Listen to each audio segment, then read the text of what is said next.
Good morning, gang. Yeah, I just had everything in my head, but now I just went. No, it's Wednesday. It's a day off. Before I go into any kind of rants or raves or anything like that about anything, I wanted to talk about what I just got done reading. As you all know, as you all probably know, I read from a daily. I keep on saying it's called Our Daily Bread. It's a devotional collection. Anyhow, I read about taking shortcuts. Now, taking shortcuts, for the most part, is not that rough. It's not that harmful. Shortcut on your way to work. Everybody has those. Shortcut to get grandma's house. Everybody has those. Um, Even though that sometimes our shortcuts, especially in our travels, can have other detours because we weren't fully prepared for construction, road damage from weather, you know, um, tree might have fallen on the road and is currently blocking it. Those kind of shortcuts can have consequences, delays of one form or another. Just like according to the Bible, shortcuts are dangerous. Spiritual shortcuts are dangerous. Now we all know the whole story about Jesus being tempted in the wilderness by the devil, and Jesus basically all three times said no. Well, it's kind of like that in life. We can have somebody come to us with a quick way to get rich or a quick way to get advancements of one form or another. Not all of those advancements, not all those shortcuts are good because they could have short-term to long-term consequences. Historically, we have several different historical stories about getting rich quickly. The Ponzi scheme. Mr. Ponzi was a real person. He was an Italian immigrant to the States during the 1920s that basically got himself rich off of other people's suffering. He had that scheme where you pay me now and you get 50% refund within X amount of time, and then supposedly get 100% refund within another period of time. A lot of people fell for it and lost money left and right. Now, there are plenty of legitimate shortcuts. Like my father taught me shortcuts in math. He taught me how to use my mind that I can basically write down the answer to a math question on paper. But showing you the formula that was used to get that answer might be a little bit more difficult. It was one of those things that, as a child, my father had to literally go to the school and explain to the teacher how I got the mathematical question correct without having to write out the formula. Well, there was a point in time not writing out the formula was actually causing me to lose grades, lose points in my grading. So yeah, it had a minor problem by using my shortcut, but in the long run, it was basically, if the answer is correct, why do I need to put out the equation? But still, it was a shortcut. Shortcuts in certain parts of lives are okay, certain parts no. When it comes to our finances, our lives, our...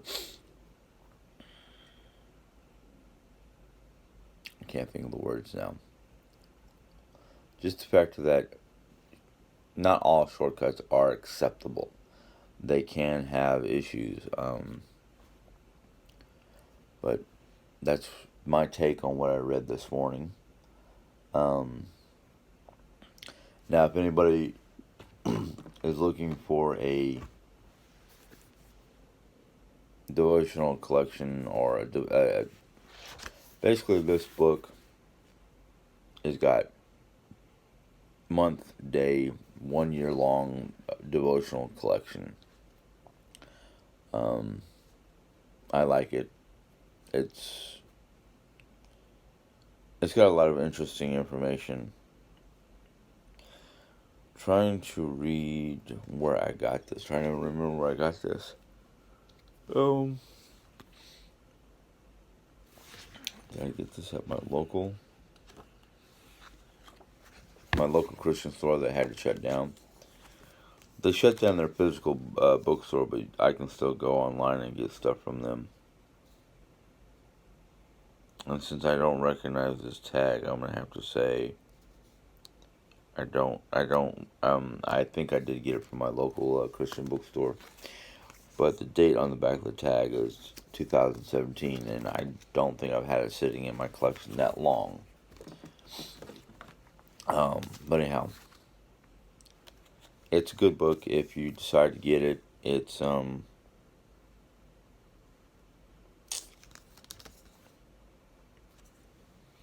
just called Our Daily Bread Devotional Collection. It's not from... Oh, okay. You can visit their... Visit, yeah. Mm-hmm. You can visit their bookstore, get more information on this book from odb.org. It's in 50 different languages. Anywho,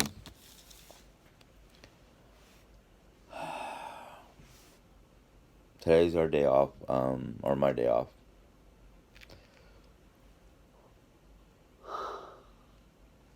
I don't mean to be yawning in front of you guys. I just get out of breath. I talk too much, talk too fast, and then I get winded. Anyhow, I have to run to my local library to return some books. Jerry Ann and I have some running around to do. And then we'll probably either relax the rest of the day or do some housework. We haven't been able to spend much time together when I'm working because I'm working. I work 2 p.m. to 11 p.m. So usually when I wake up, it's do this, do a meal, spend maybe 45 minutes together, and then I go to work. And then when I come home, it's basically, by the time I get home, we've got an hour to basically spend together watching TV or whatnot before we go to bed. We can spend more time together watching TV if it wasn't for the factor that where we watch TV for the most part is 20 feet or so from where Mom's bedroom is. And the doors between us and Mom are not exactly thick enough to block a lot of sound.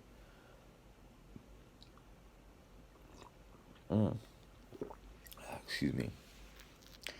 Morning medication, one of them is a cinnamon tab, sometimes likes to talk back to me. So, work has been... Well, let's just say I've gotten to the point where, yes, certain things still do frustrate me. And no, I'm not drunk. I'm just having problems with my speech in the morning.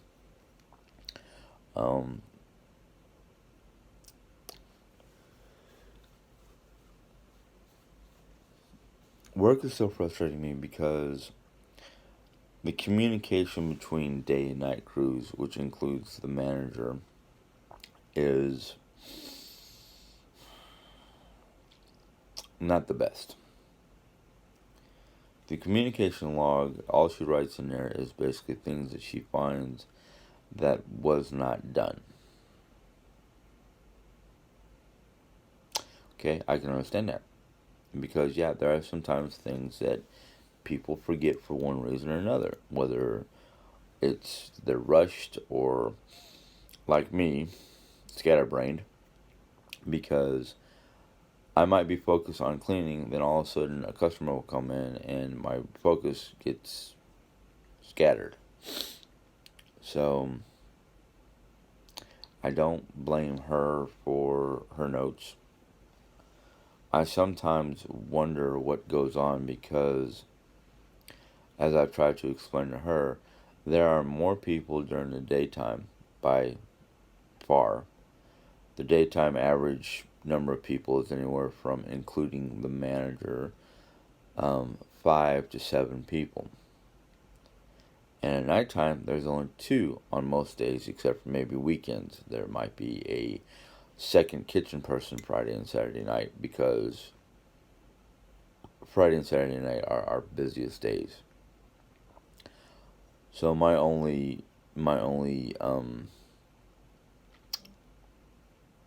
I guess my only complaint would be the factor of why is the nighttime crew responsible for more of the store's daily routine than the nighttime people, or than the daytime people. She wants us to clean more. She wants us to stock more. She wants us to do things that could be done or should be done by the daytime. And one of the things that I complain about is the fact of that the books, the way the company wants things done, she's not following. She's actually doing the complete and utter opposite. For instance, the nighttime crew, according to the books, are not responsible for the donut case. The only thing the nighttime crew is supposed to do with the donut case is remove the trays in the donut case, wipe down the donut case, put the trays back in. The morning donut person is supposed to be the one who takes everything out, counts out the waste, throws out what needs to be thrown out, and boxes what we can box and resell as day-old donuts. They don't do that. They want us to do it. Like we don't have enough cleaning projects and whatnot to do. And then I'm finding on a almost daily, she's got new projects she wants the night crew to do, as if we don't have enough as is. Well, because of the latest developments, I'm doing exactly what corporate wants me to do, and not what the manager wants me to do. Because, well, if corporate were to come in and see me doing what the boss wants me to do and not what the books tell me to do, which is made by corporate, I can get my fuzzy butt and tail. I'm in my fuzzy butt in trouble. Yeah. So it's kind of like one of those, who's right, corporation or the store manager?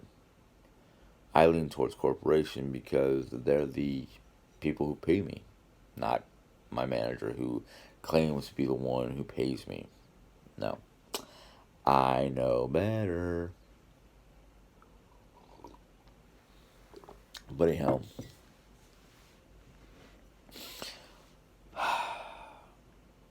just have to take a nice deep breath and go about my business.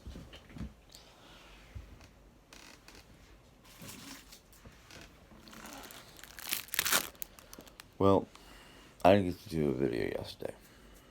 That's fine. I didn't take the time.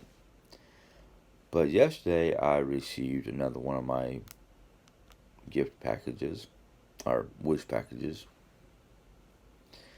And as you all might know, I'm a big fan of the Renaissance era. I'm a big fan of Assassin's Creed. I like Vikings. I'm into history.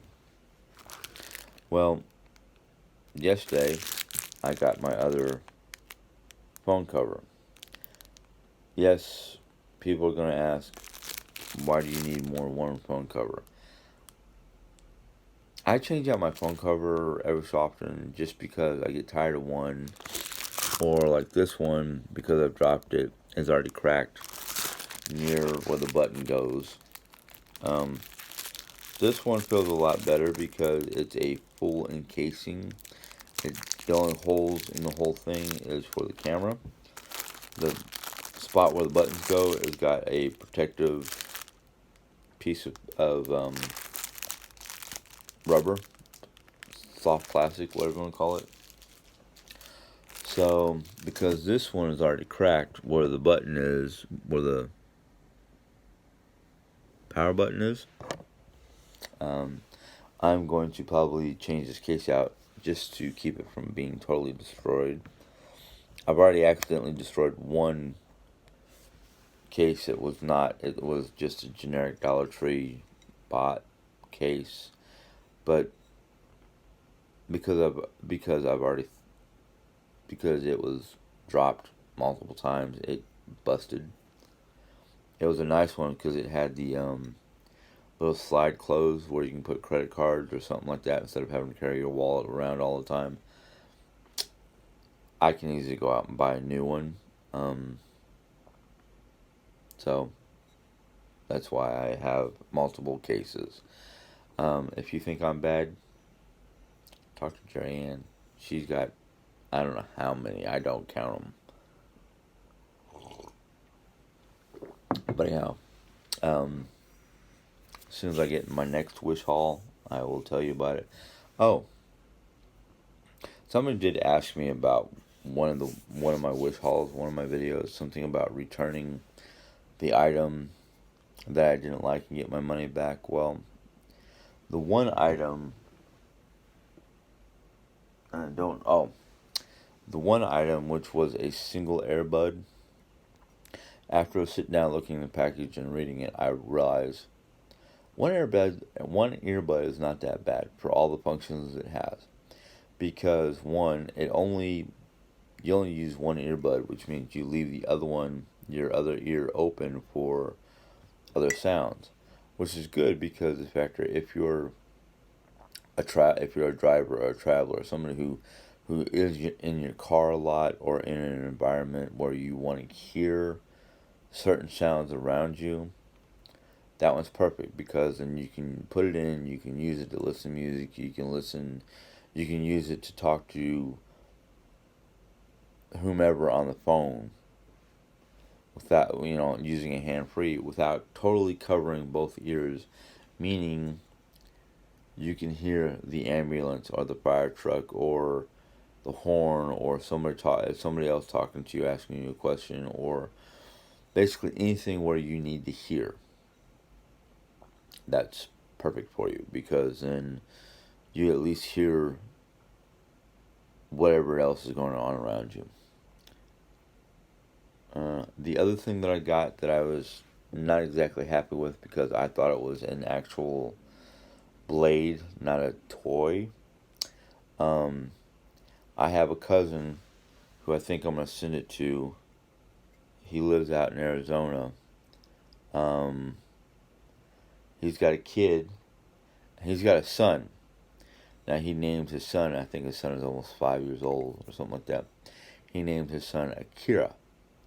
Akira is actually a Japanese animated movie, kind of dark and whatnot, but my cousin who's trying to think, how old is he? I think he's about 35 now, in his 30s.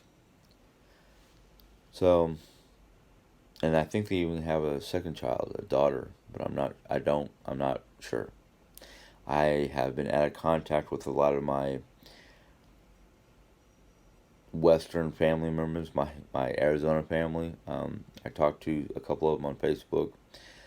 Granted, we don't all see eye to eye because we have different views on the world, which there's nothing wrong with that. It's just a little disconcerting when it causes such a rift that we don't talk that often. I have tried on multiple occasions to reach out with the olive branch, so to speak. Haven't gotten much replies. That's not on me. That's on them.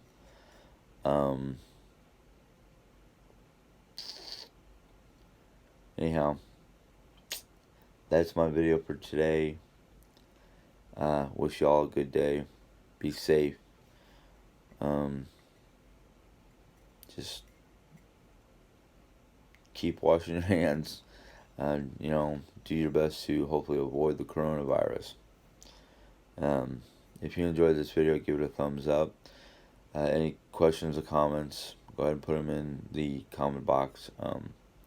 If you're new to my channel and you want to see more or hear more, go ahead and give that bell a tap, and YouTube will notify you when I put in a new video. Until next time, God bless and have a good day.